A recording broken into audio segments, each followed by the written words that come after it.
Hey everybody, this is your boy coming at you with a video here from L&S Outdoors. I had to take some notes, that way I don't miss nothing. Because I got it all in my head, but it took me a few minutes to write it down. This video here is going to be on raising rabbits. Now, when you're talking rabbits, you have show breeds, fur breeds, wool breeds, and meat breeds. In the meat breeds, you have Florida Whites, New Zealands, Gray Fox, Palominos, Californians, Champagne d'Argents, and you have Rylanders. And then in the show breeds, you have Rylanders, Rex, Dutch, Northern Dwarfs, Mini Lops, Holland Lops. And then you get into the fur breeds. You have Satins and Rex. And then you have another, it's not really a fur breed, it's a wool breed rabbit. It's called a Angora. You have an English Angora, a French Angora, and a giant Angora, and a satin Angora. They use those to make wool with. Now, when you're wanting to pick breeding stock, it's really important to check their eyes. You want bright eyes with no cloudiness, no runniness, no spots in it. No discharge. I mean, you just want them to be clean. And you want to check their ears. You want to make sure their ears are real clean, because if there's any brown guck in there, that means more than likely they have ear mites. You want to check their nose and make sure their nose is dry and clean. And then you want to check the insides of their front feet, because they rub their face with the insides of their feet. If their front feet has any crusty stuff on it, that means they've had a runny nose and the person you bought it from has just cleaned their face up and didn't really check their feet, and they've been rubbing their nose and it got runny and it's on their feet. I've ran into that before. And now when you're holding a rabbit, you want to cradle its back feet, because that boy, he can cut you up, them back feet. Rabbits can do some damage with them back feet. And whenever you cradle their back feet, it makes them feel more safe too. When you get into cages, I like my cages to be about 18 inches tall by 24 by 24 inches. Is a good starting point. But if you're going to have more than one rabbit in a cage, I'd go bigger. Or if you're getting into the giants, like, what are they called? I don't know, there's a word for it. It's a gigantic rabbit. They're huge. And I use hardwire cloth for the floors. That's just right for the pellets to fall through their poop. And their sides of the cage, I like to use a 1x1 weld wire, about 14 gauge. And I make some all wire cages, and then I make some that's got wood in it. But I try to stay away from the wood as much as I can, because if you put 2x4s down the sides of your cage for supports, they'll pee and poop right there in that corner, and it'll build up, and it makes it harder to clean. Now, we're going to talk about feeding rabbits here a little bit. When I'm feeding my adult rabbits and my younger rabbits that are growing up, I like to feed about a 12 to 15% protein commercial feed, and pregnant does and does I'm getting ready to breed about a 16 to 20%. And you don't have to feed them hay or salt when you're feeding a commercial feed, because commercial feed already has alfalfa ground up in it, and it already has salt.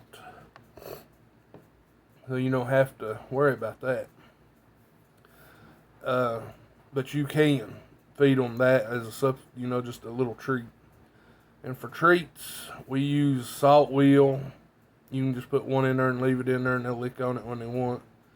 But now the rest of this stuff you want to use in moderation, because they can bloat, and you don't want to feed nothing fresh greens or fruits or vegetables to baby rabbits or real small young rabbits. Their stomach can't handle it. But you can feed them soybeans, sunflower seeds, lettuce, apples, alfalfa hay. But like I said, just don't feed them a lot, and don't feed it to the babies or the mommies that has babies. And I like to try, when I had my rabbits, I like to try to feed them at the same time every day. Get them on a schedule. Now we're going to talk just a little touch about breeding rabbits. Once you pick your doe and your buck, always take the doe and put her in with your buck, because does are territorial of their cages. And she may hurt your buck if you put him in with her. She's really protective of her cage. I do know that. Small breed rabbits are usually ready to breed about 4.5 months. Medium to large breeds, we started breeding them about 6.5 months. And the giant breeds, we usually waited about 12.5 months to breed them. And the doe generally carries her kits for 28-35 days in that time period, because sometimes they have them earlier, sometimes they have them later. You never really know. But what we always done, we always made a card to put on the hutch. We put what buck we bred her to, when we bred her, what time we bred her. And then we would write down a guesstimated when she should have, and then when she did have them, we would write down when she had them on the card, and how many she has. If there's any dead, stuff like that.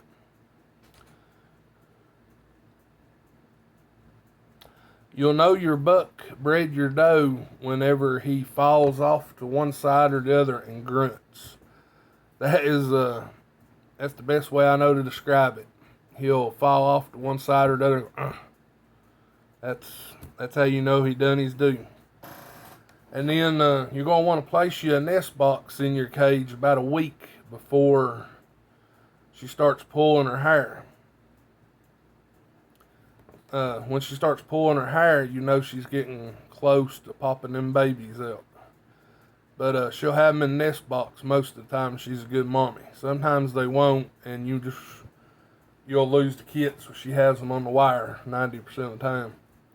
And if you have a doe that keeps having kits on the wire, you might as well just eat her or sell her, because she ain't going to stop doing that. And after they have them, you don't really want to fool with them much for a few weeks, because the doe could abort them and not feed them if you put too much human scent on them, which is a good rule of thumb. But if you have a doe that don't mind you, you can get by with touching them a little more.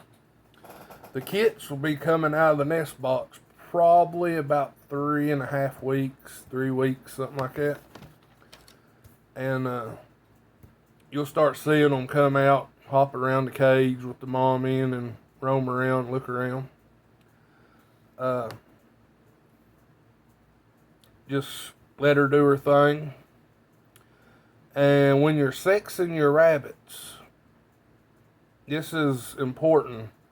You want to hold them on their back and spread their little thing down there. And the female will look like a taco when you spread it, I guess you would say. And the male will look like he's got a little worm sticking up. And you can usually sex them at about 4 to 5 weeks of age. And sometimes you still mess up because you can't really tell. I'm just telling you. I mean, it's hard to sex some of them. And you can remove the nest box if it's still warm outside at about 4.5 weeks. But during the winter, I would just go ahead and leave it in there for probably 6 weeks or so. 5-6 weeks. And you could breed rabbits year round. You could breed a doe right now, and when she has them, you can breed her back again about a week before she's ready to wean.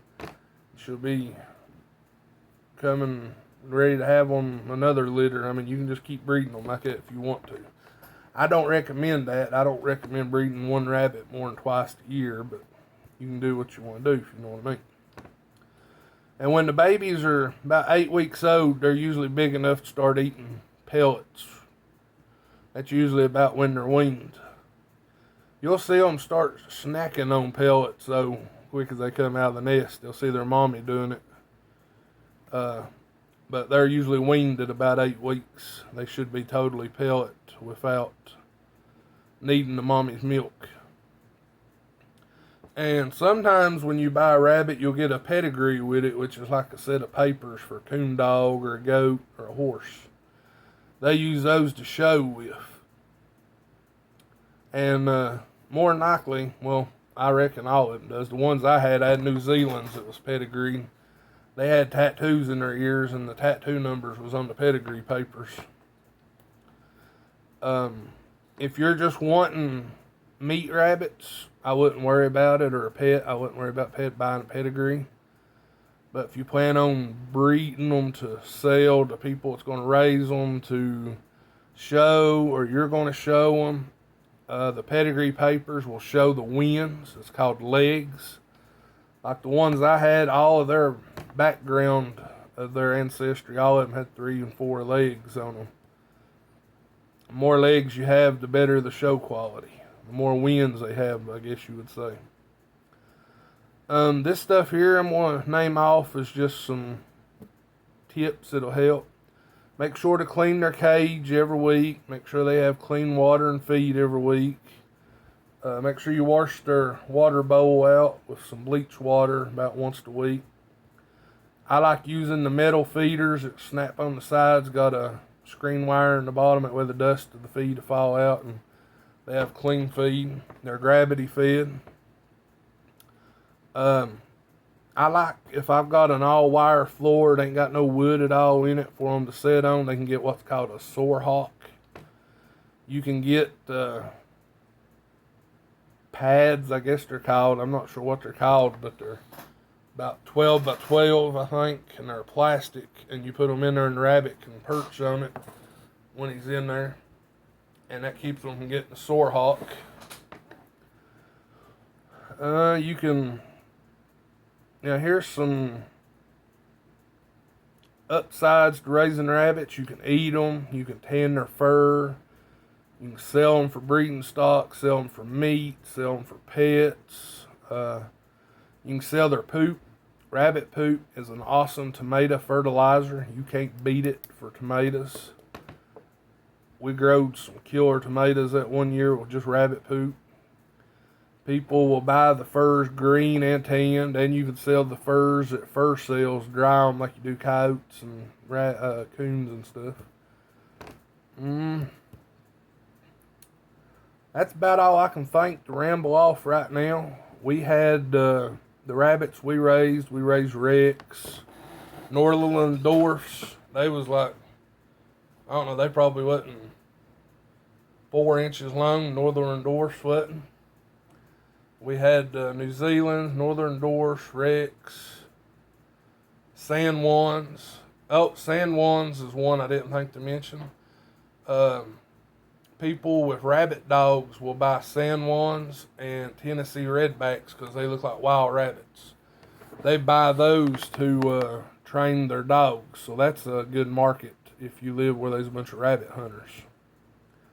And they're good to eat too, the San Juans and Ridgebacks. Let's see, we had California Whites. I think we had a couple lop ear. We had and lion heads. I forgot about lion heads. We had several lion heads. They're a show rabbit and a pet rabbit. They're real pretty. They got a lion mane. And you can get a single mane, which is just a lion mane around his neck. Or you can get a double mane. He's got the lion mane around his neck and around his feet. Rabbits are good to teach kids responsibilities. Most of the time they're pretty tame, but sometimes they can get wild and harry you up. But that's just a few tips, tricks, or whatever you want to call it. A little bit of rambling about rabbits. Me and Lisa raise rabbits quite a bit. So if you have any more questions about rabbits, feel free to ask in the comments below, and me or her one should be able to answer you. We love each and every one of y'all. Thank y'all for watching. Thanks for all the new subscribers. Hit that thumbs up. If you haven't already, hit that subscribe button. If you don't mind sharing my videos out. help me hit that 1,000 mark. I'm just about there. That's a goal for this year, is to hit that 1,000 mark. And just as quick as we figure out what we're going to do, if we're going to get more rabbits, I'll do some videos on making rabbit hutches and stuff, dealing with rabbits, if y'all want to see that. But I think we are going to get some more rabbits. And there'll be some chicken videos coming out, some goat videos, because it'll be notes like this, so on the goats until I buy some. And I've already got the chickens out here, but there'll be notes on chickens. And Boxy was talking about he liked the breeding aspect of the chickens, where I went into detail on breeding and stuff and diseases. So I'll probably have to do those videos again and put them up. But thank you all. I'm going to quit rambling. Y'all have a special week.